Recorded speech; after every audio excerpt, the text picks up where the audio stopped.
예수님의 공생의 사역 기간 동안 제자들은 미성숙한 모습을 많이 보여주었습니다. 예수님은 제자들에게 말씀하셨습니다. 인자가 많은 고난을 받고 장로들과 대제사장들과 서기관들에게 버림받으여 죽임을 당하고 제3일에 살아나야 하리라. 또 주님은 이렇게 말씀하셨습니다. 이 말을 너희 귀에 담아두라. 인자가 장차 사람들의 손에 넘겨지리라. 예수님께서 벌써 2번씩이나 제자들에게 당신이 사람들에게 버림을 당할 것이고 고난을 받을 것을 말씀하셨습니다. 하지만 제자들은 그 와중에도 누가 더 크냐, 누가 더 높은 자리에 올라갈 것이냐를 두고 서로 다투었습니다. 오늘 본문에서 제자들은 또다시 미성숙한 모습을 보여줍니다. 요한이 와서 예수님께 여쭙니다. 주여, 어떤 사람이 주의 이름으로 귀신을 내쫓는 것을 우리가 보고 우리와 함께 따르지 아니함으로 금하였나이다. 어떤 사람이 예수님 이름으로 사역을 하는데 그가 귀신을 쫓아내고 많은 능력을 행하더라는 것입니다. 그런데 그 사람이 예수님의 집기의 제자 그룹에 속하지 않은 사람이기 때문에 제자들이 그 일을 하지 못하도록 막았다는 것입니다. 그 보고를 듣고 예수님께서 말씀하셨습니다. 금하지 말라. 너희를 반대하지 않는 자는 너희를 위하는 자니라. 첫째로 예수님은 주님을 위한 사역을 막지 말라고 말씀하셨습니다. 주님은 주의 이름으로 귀신을 내쫓는 사람의 사역을 금하지 말라고 하셨습니다. 그러면서 말씀하시기를 너희를 반대하지 않는 사람은 너희를 위하는 사람이다. 이 말씀은 복음의 포용성을 말씀하신 것입니다. 넓은 마음을 가지고 사역하라는 것입니다. 포용하면서 사역하라는 것입니다. 예수님을 반대하지 않는 사람은 예수님을 위하는 사람입니다. 한국교회는, 특별히 오늘날 우리 한국교회는 예수님의 이 말씀을 귀담아 들어야 됩니다. 귀를 기울여 들어야 됩니다. 오늘날 한국교회, 한국 개신교회의 가장 큰 문제는 분열입니다. 작은 차이를 서로 인정하지 않고 서로 다투다가 사분 오열했습니다. 그래서 한 목소리를 내지 못합니다. 한국교회는 오랫동안 보수 진영과 진보 진영으로 나뉘어져 있습니다. 보수 진영은 한국기독교 총연합회를 중심으로, 또 진보 진영은 한국기독교 교회 협의회를 중심으로 모입니다. 그나마도 이 보수 진영은 몇 해 전에 또 싸우다가 한국기독교 총연합회와 한국교회연합으로 또 나뉘어졌습니다. 한국기독교 총연합회에 71개 교단이 속해 있습니다. 한국교회연합에 38개 교단이 속해 있습니다. 한국기독교 교회협의회에 10개 교단이 속해 있습니다. 대충 계산해도 교단 이름에는 100개가 넘는 것입니다. 여러분, 이단이 아닌 정통 교단이 이렇게 많은 겁니다. 다 정통으로 인정받은 교단인데 세어보면 100개가 넘습니다. 서로 간의 작은 입장 차이를 포용하지 못하고 계속 쪼개지고 갈라지는 것입니다. 작은 차이만 있어도, 또는 정책의 입장 때문에 누가 대장이 될 것인가, 누가 더 우두머리가 될 것인가, 그거 가지고 싸우다가 나뉘고 계속 나뉘는 것입니다. 안 믿는 사람들조차도 개신교는 교단이 너무 많아서 뭐가 뭔지 하나도 모르겠다고 말합니다. 사실 여러분, 목사인 저도 한국에 정말 교단이 몇 개 있는지 정확히 파악하지 못하고 있습니다. 이렇게 교단이 너무 많게 나눠져 있다 보니까 그 틈에 이단들이 정통교단과 똑같은 간판을 내걸고 활개를 치고 있습니다. 그래도 모르니 이단이 똑같은 장로교니 무슨 침례교니 간판 걸어놓고 이단이 활동해도 너무 많이 갈라져 있으니까 자기들도 저 사람이 모르는 겁니다. 우리와 다른, 이름은 똑같지만 다른 교단에 속하는가 보구나. 그렇게 그냥 넘어가는 거지. 알 수가 없습니다.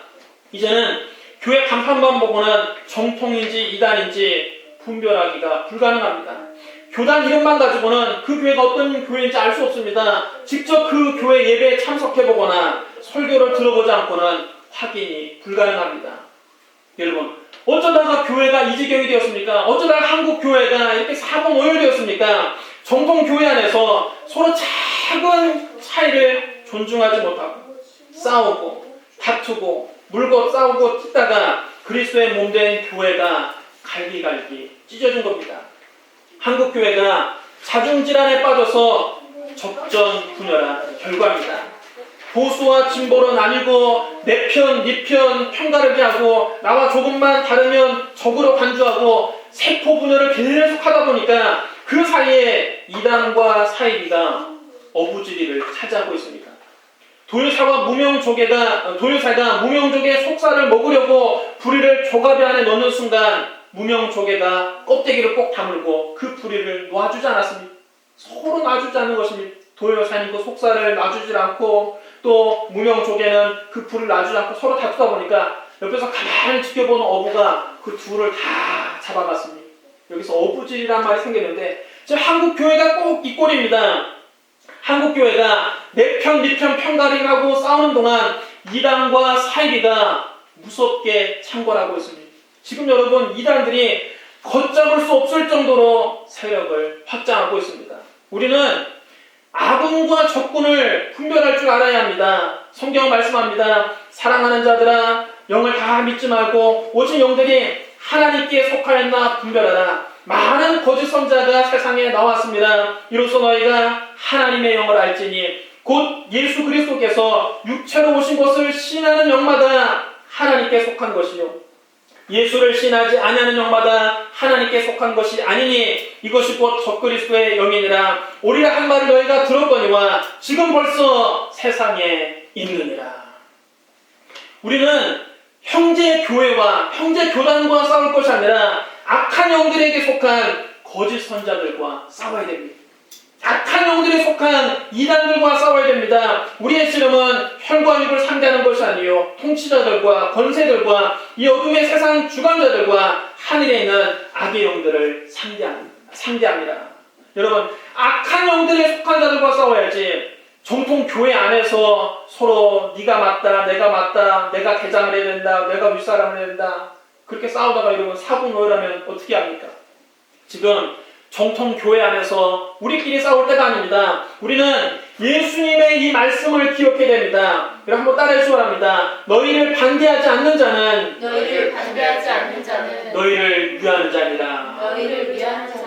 여러분 예수님을 반대하지 않는 사람은 예수님을 위하는 사람입니다. 다른 것은 틀린 것이 아닙니다.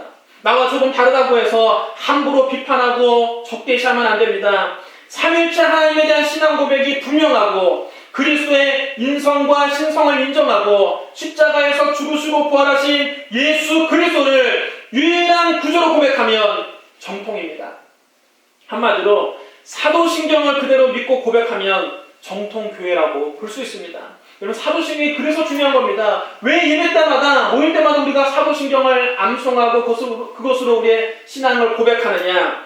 여러분 사도신경이 바로 삼위일체 하나님에 대한 신앙 고백입니다. 예수 그리스도의 인성과 신성에 대한 고백입니다. 예수 그리스도가 우리의 유일한 구주가 된다는 고백입니다.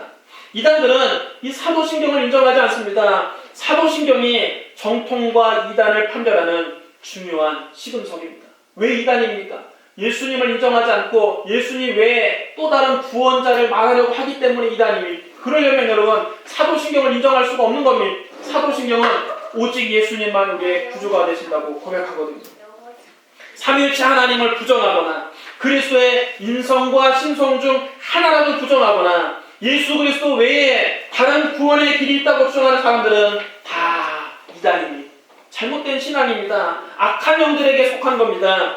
예를 들어 참 부모님을 믿어야 구원받는다고 한다든지 어머니 하나님을 믿으라고 한다든지 안식일과 유월절을 지켜야 구원을 받는다고 한다든지 또는 특정인을 가리켜서 보혜사라고 부르는 집단은 완전 이단입니다. 완전 잘못된 길로 빠진 겁니다. 예수님은 분명히 말씀하셨습니다. 내가 곧 길이요 진리요 생명이니 나로 말미암지 않고는 아버지께로 올 자가 없느니라. 성경은 구원의 길은 하나밖에 없다고 말씀합니다. 다른 이로서는 구원을 받을 수 없나니 천하 사람 중에 구원을 받을 만한 다른 이름을 우리에게 주신 일이 없습니다. 십자가 복음 외에 다른 복음은 없습니다. 사도 바울은 예수 그리스도의 십자가 복음 외에 다른 복음이 없음을 분명히 했습니다. 다른 복음은 없나니 다만 어떤 사람들이 너희를 교란하여 그리스도의 복음을 변하게 하려 합니다. 그러나 우리나 혹은 하늘로부터 온 천사라도 우리가 너희에게 전한 복음 외에 다른 복음을 전하면 저주를 다른 복음을 전하는 이단들과는 우리가 싸워야 합니다. 그러나 삼위일체 하나님에 대한 신앙이 분명하고 그리스도의 인성과 신성을 인정하고 십자가에서 죽으시고 부활하신 예수 그리스도를 유일한 구주로 믿고 사도신경을 고백하면 우리의 형제입니다. 이 신앙 외에 작은 차이들은 서로 존중하고 인정해줘야 되는 것입니다. 물속에 완전히 잠기는 침례를 주느냐, 머리에 물을 뿌리는 세례를 주느냐, 예배 시간에 찬송가만 부르느냐, 복음성가도 부르느냐, 통성기도를 하느냐, 묵상기도만 하느냐, 설교 전에 광고를 하느냐, 설교가 끝난 다음에 광고를 하느냐, 헌금을 헌금함에 넣느냐, 헌금 주머니에 넣느냐, 소그룹을 분역이라고 하느냐, 속회라고 하느냐, 셀이라고 하느냐, 순이라고 하느냐, 목장이라고 하느냐, 이런 게 여러분 뭐 중요합니까? 다 같은 말입니다. 아무것도 사실 서로 이거 가지고 싸울 이유가 없습니다. 이런 건 교회마다 다를 수 있고 교단마다 조금씩 다를 수 있습니다. 가장 중요한 것은 예수 그리스도에 대한 신앙 고백입니다. 십자가에서 죽으시고 부활하신 예수 그리스도를 유일한 구주로 인정한다면 우리는 형제가 될 수 있습니다. 한국교회는 이제 교단과 교파 간의 싸움을 자제해야 됩니다. 더는 분열하지 말아야 됩니다. 서로 다름을 인정하고 그리스도 안에서 하나가 되어야 됩니다. 성경은 우리에게 말씀합니다. 모든 겸손과 온유로 하고 오래 참음으로 사랑 가운데서 서로 용납하고 평안에 매는 줄로 성령이 하나 되게 하신 것을 힘써 지키라. 몸이 하나요 성령도 한 분이시니 이와 같이 너희가 부르심에 한 소망 안에서 부르심을 받았느니라. 주도 한 분이시요 믿음도 하나요 세례도 하나요 하나님도 한 분이시니 곧 만유의 아버지시라. 만유에 계시고 만유를 통일하시고 만유 가운데 계시도다. 이걸 한번 따라해 주시기 바랍니다. 성령이 하나 되게 하신 것을 힘써 지키라. 한국교회가 그리스도 안에서 성령 안에서 하나 되기를 간절히 기도합니다. 둘째로 예수님은 십자가의 길을 가기로 굳게 결심하셨습니다. 우리 누가복음 9장 51절 말씀을 우리 같이 읽겠습니다.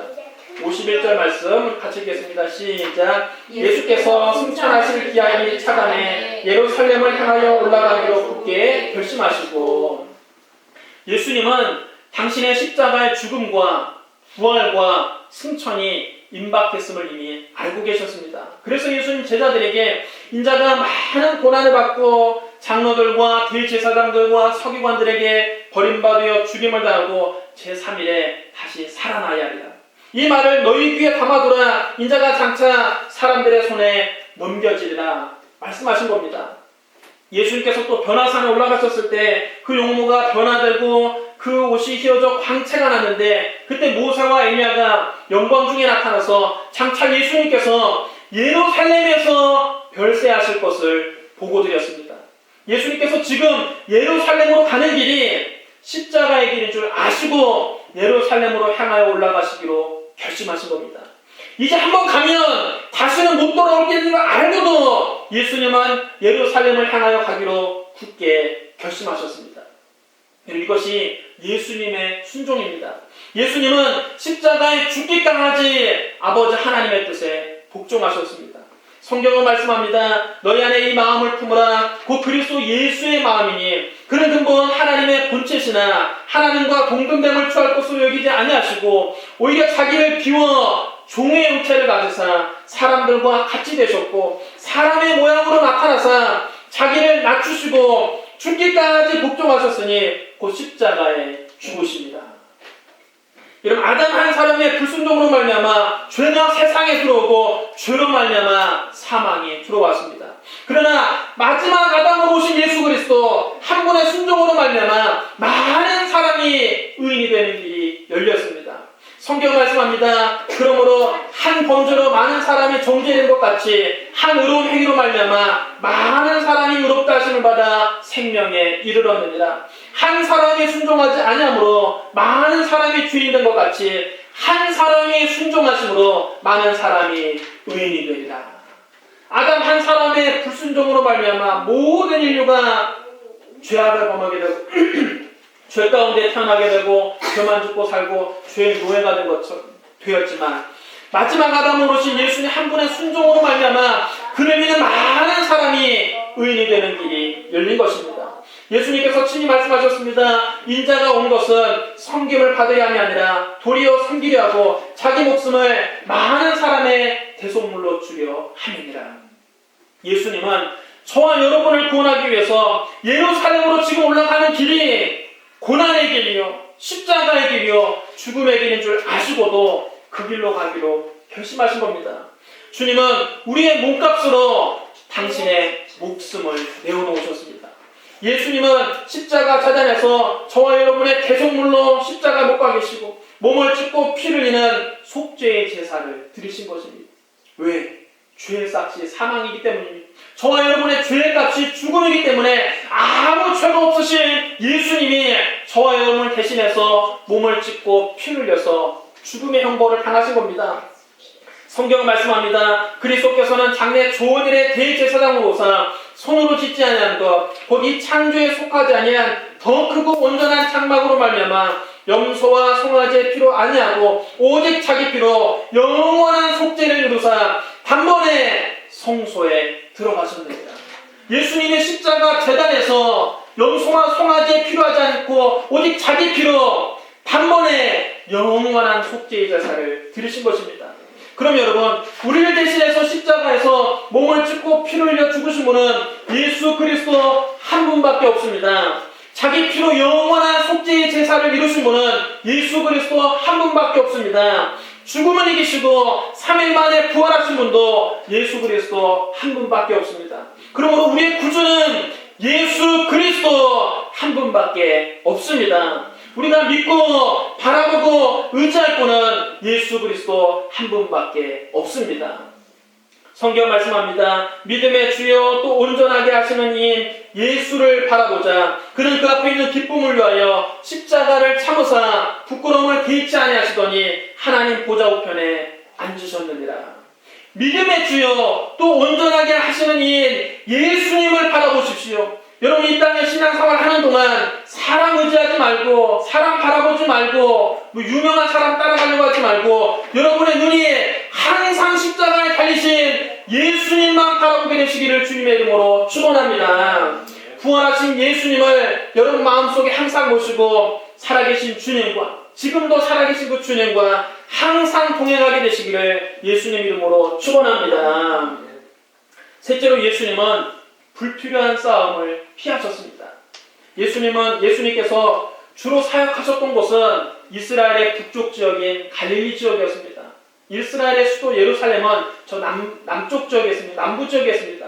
이 북쪽 갈릴리에서 남쪽 예루살렘으로 가는데 가장 빠른 길은 그 중간에 있는 사마리아를 관통해서 가는 길입니다. 사마리아가 그 중간에 있는데 그것을 가로질러 가는 길이 가장 빠른 길입니다. 예수님께서 이 갈릴리에서 주로 사역을 하시다가 이제 십자가를 지기 위해서 예루살렘으로 가실 때에는 예루살렘 올라가실 때에는 사마리아를 통과하는 것이 가장 빠른 길이다. 예수님이 사마리아를 통해서 예루살렘으로 가기로 결심하시고 사람들을 앞서 보내셨습니다. 그들이 가서 예수님을 모실 준비를 하기 위해서 사마리아 한 마을에 들어갔습니다.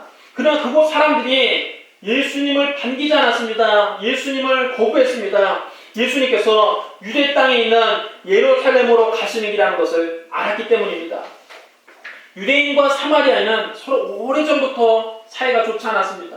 주전 721년 북왕국 이스라엘이 아수르에 멸망을 당합니다. 그때 북왕국의 수도였던 이 사마리아 지역에 살고 있던 이스라엘 백성들이 대부분 이방의 포로로 끌려가게 됩니다. 그리고 그 사마리아 땅에는 그 수도였던 사마리아에는 하층민들만 남았습니다. 대부분 왕족과 귀족들은 다 끌려가고 하층민들만 사마리아에 남았는데 이 남아있는 사마리아에 이방인들이 들어와 살면서 이스라엘 백성과 이방인들 사이에 혼혈아들이 생겨났습니다. 혼혈인들이 생겨났습니다. 그 혼혈인들을 사마리아인이라고 부르는 것입니다. 나중에 포로에서 귀환한 후에 유대인들은 이방인의 피가 섞인 이 사마리아인을 자기의 동족으로 여기지 않고 이방인처럼 취급하고 더러운 피가 섞였다고 그들을 멸시하고 경멸했습니다. 유대인들은 아예 이 사마리아 사람들과는 상종도 하지 않으려고 하지 않으려고 했습니다. 한상에서 음식도 먹지 않았습니다. 예수님 당시에도 예외가 아니었습니다. 그 당시에도 유대인들은 사마리아 사람들을 이방인으로 취급하고 멸시했습니다. 유대인들 사이에서 저 사람 사마리아 사람 하는 그 자체가 여러분 욕입니다. 사마리아 사람이라고는 자체가 그 사람을 멸시하고 경멸하는 욕입니다. 오랫동안 유대인들에게 이렇게 멸시를 받았던 사마리아인들도 유대인들을 별로 좋아하지 않았습니다. 그런데 유대인이신 예수님이 사마리아를 지나서 그냥 사마리아를 통과해서 유대인들의 수도였던 예루살렘으로 가신다고 하니까 사마리아인들이 반길 리가 없습니다. 그래서 예수님을 받아들이지 않은 겁니다. 그때 예수님의 제자 야고보와 요한이 이것을 이렇게 예수님께 보고했습니다. 주여, 우리가 불을 명하여 하늘로부터 내려 저들을 멸하라 하기를 원하시나이까?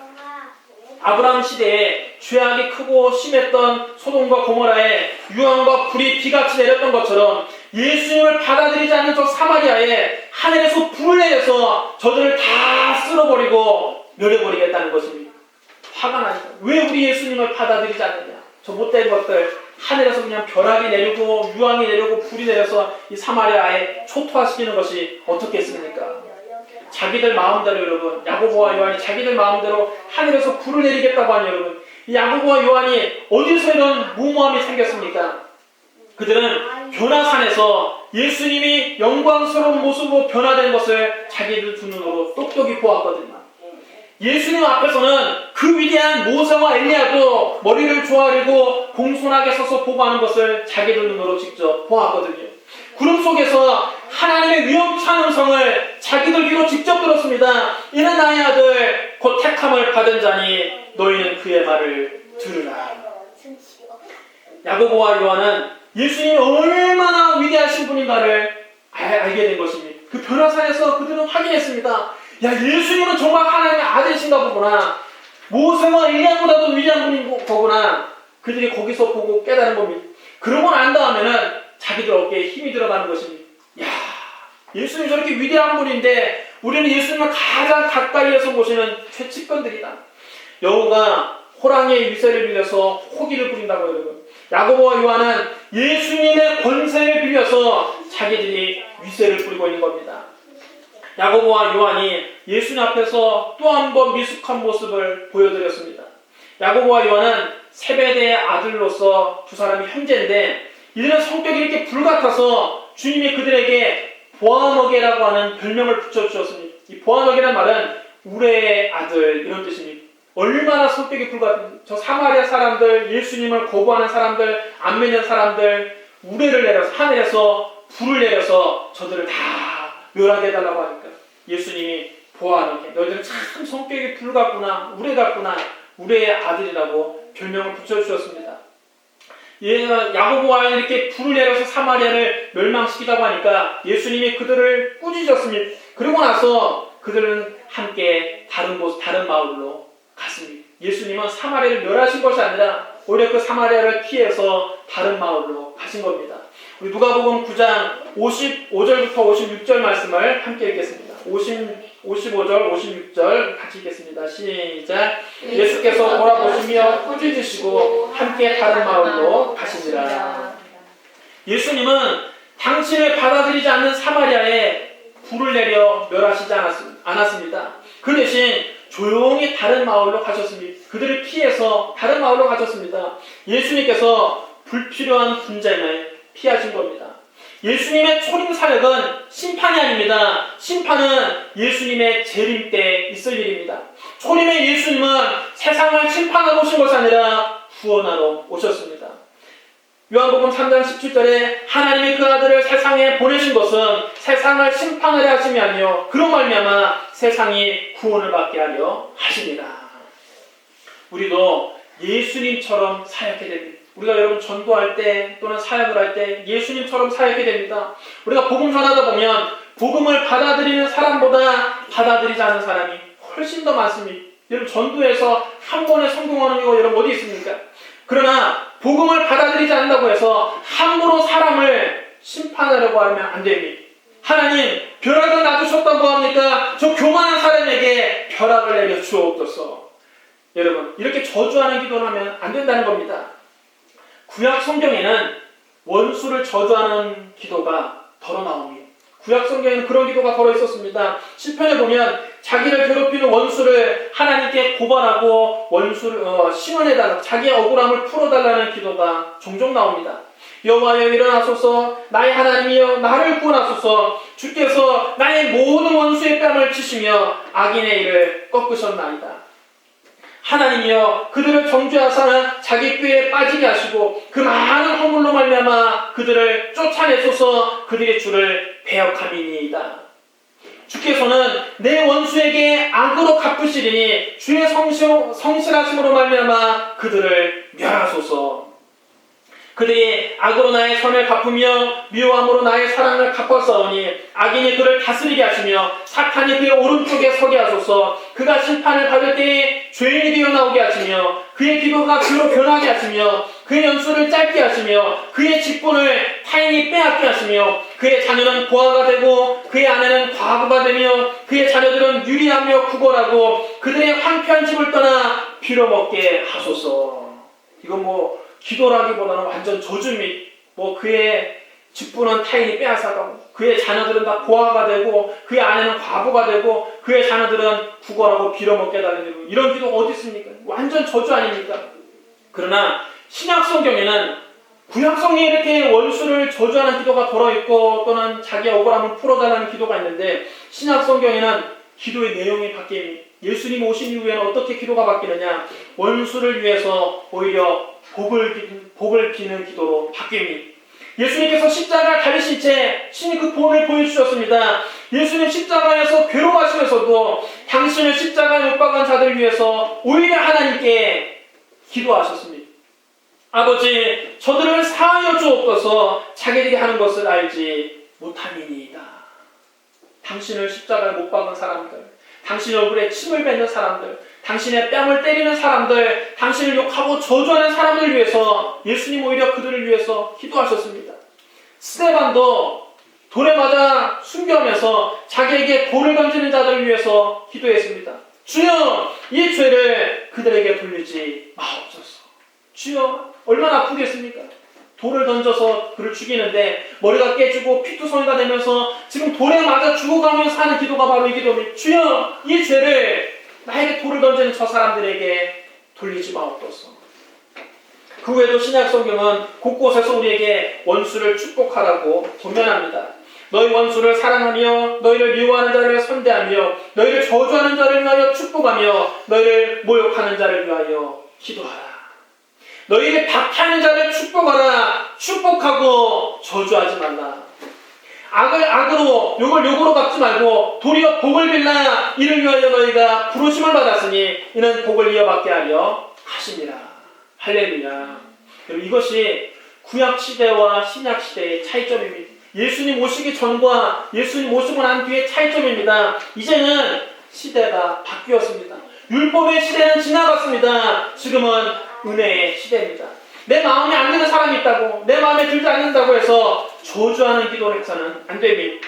예수님께서 그 사람의 죄와 허물도 당신의 십자가 보혈로 다 덮으셨습니다. 여러분, 하나님도 그를 정죄하지 않는데 내가 무엇이기에 사람을 여러분 정죄하겠습니까?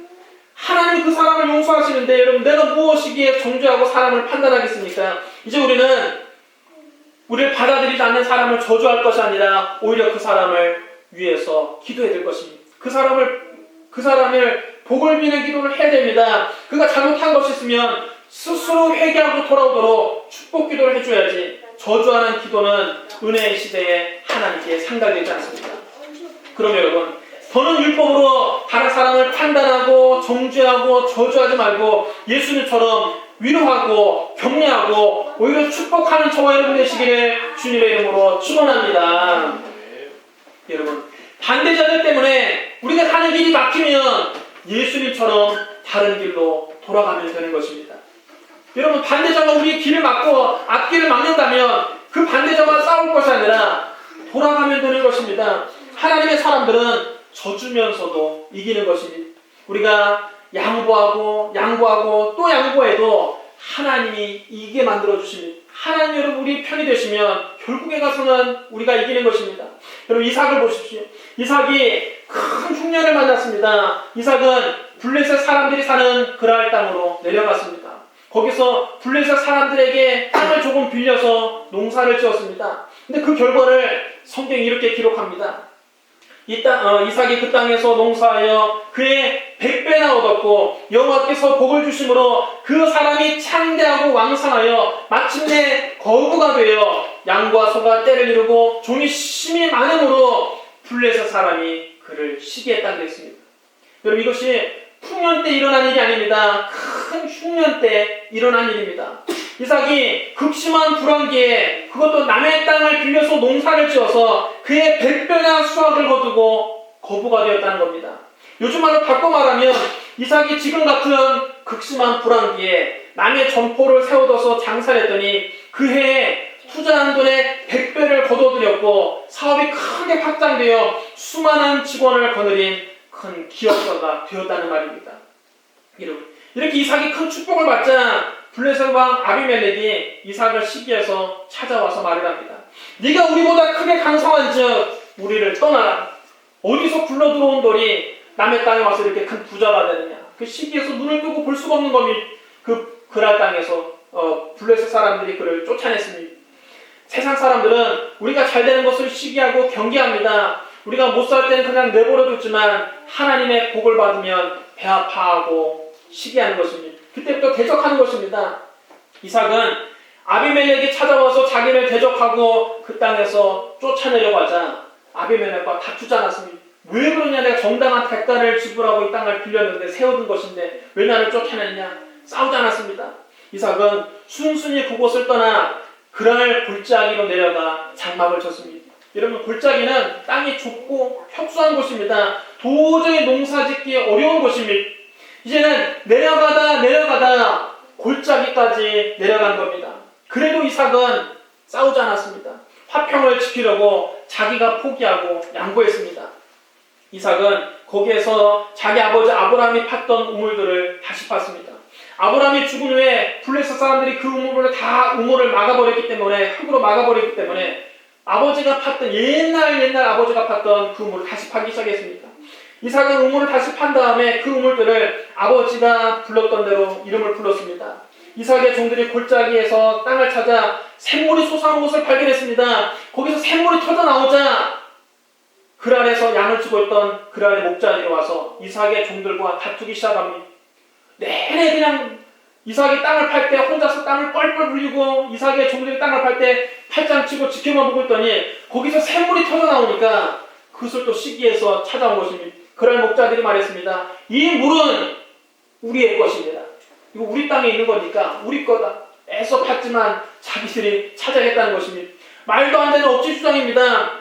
이삭의 종들이 이렇게 땀을 흘리고 땅을 파고 있는 동안 팔짱만 끼고 구경하더니 거기서 물이 나옵니다. 여러분 중동 지역에 물이 얼마나 귀합니까? 석유보다 귀한 게 물인데 물이 터져 나오니까 그 자기 거라는 것입니다. 이 우물물 때문에 다툼이 일어나자 이삭은 그 우물의 이름을 에색이라고 불렀습니다. 에색이란 말은 다툼이라는 뜻입니다. 이삭은 그 우물을 그랄 목자들에게 그대로 양보하고 또다시 우물을 찾아서 떠났습니다. 얼마나 우물을 판다는 여러분 얼마나 어렵겠습니까? 우리나라처럼 뭐 물이 잘 나오는 것도 아니고 그 사막 지역에 물이 얼마나 귀합니까?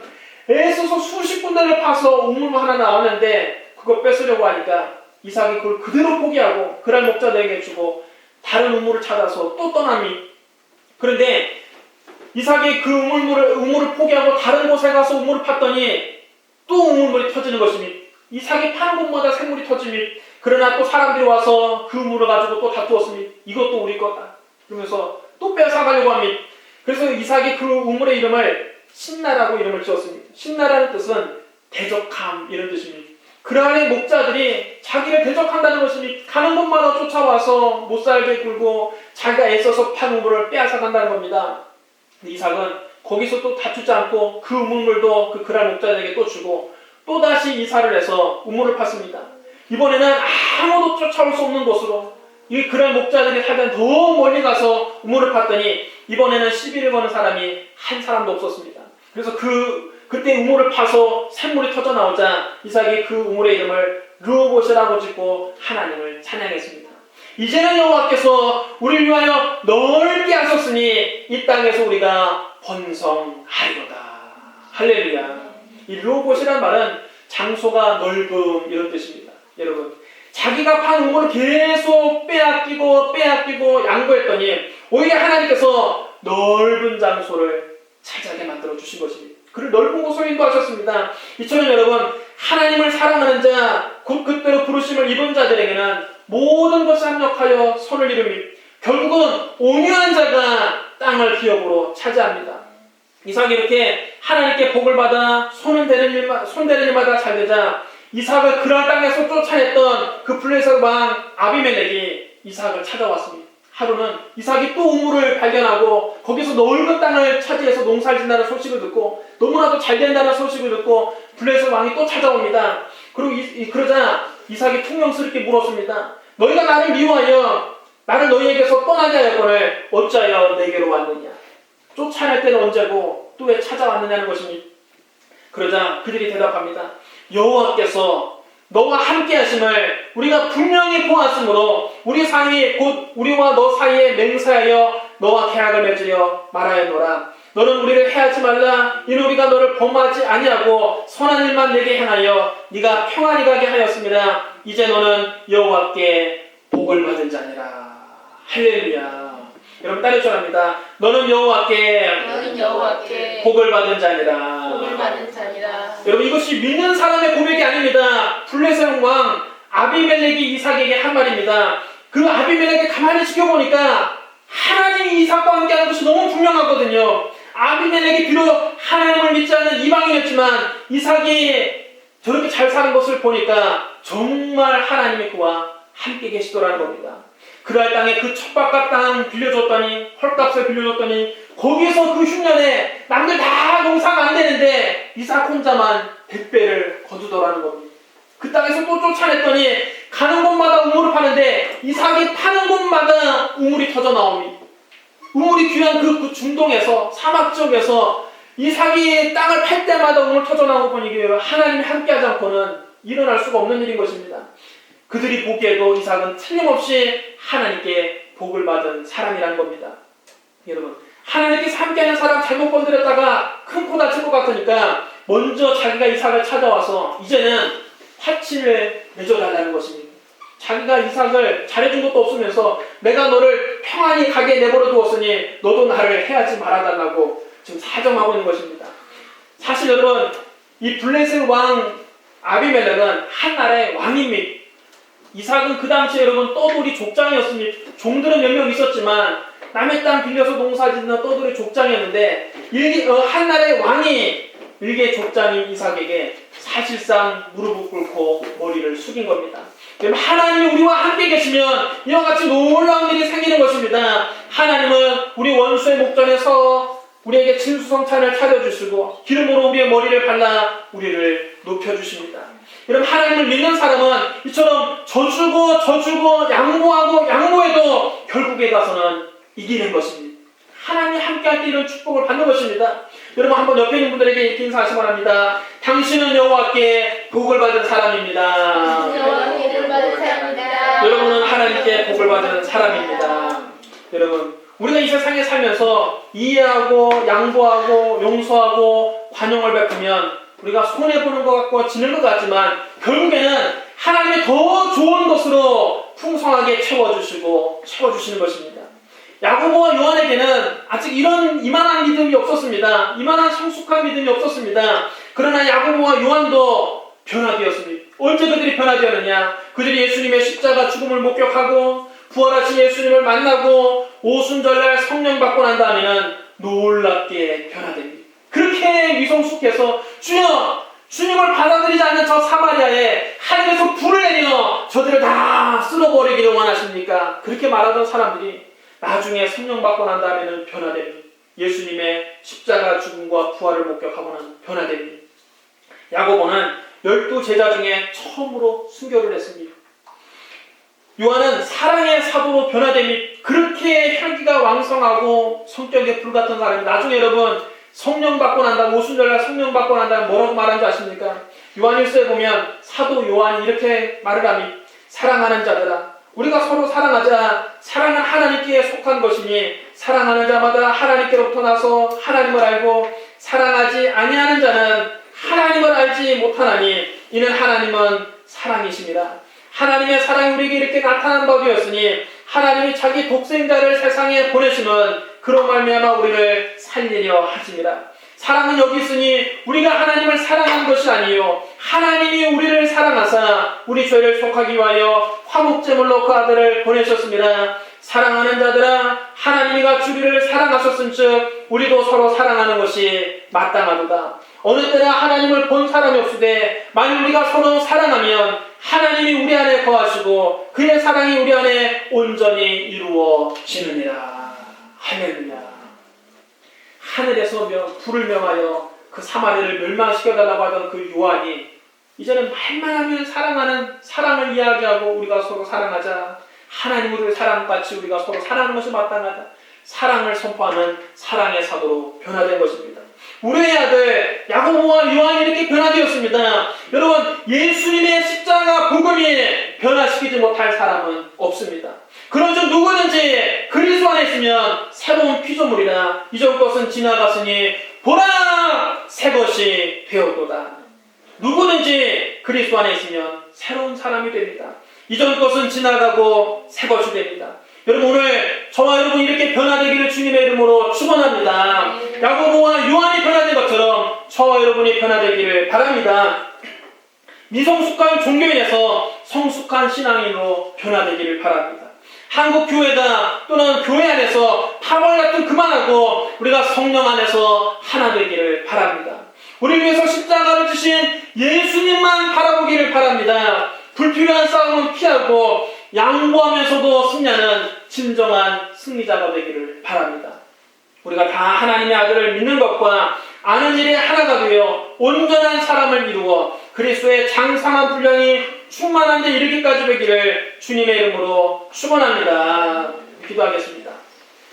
사랑의 하나님 아버지, 예수님의 제자들은 언제나 미성숙하고 예수님 앞에서 불완전한 모습을 보여드렸지만 나중에 그들도 십자가에서 죽임당하는 예수님, 부활하신 예수님, 오순절날 성령 받고 난 다음에는 위대한 사랑의 사람으로 변화된 것을 보았습니다. 하나님, 이런 변화가 우리 속에서 일어나게 하여 주시옵소서. 우리도 미성숙한 종교인에서 성숙한 그리스도인으로 변화되게 하여 주시옵소서. 성령 안에서 하나 되게 하여 주옵소서. 오직 예수님만 바라보고 예수님만 자랑하게 하여 주시옵소서. 아버지의 싸움을 피하고 져주고 양보하면서도 이기고 승리하는 진정한 승리자가 되게 하여 주옵소서.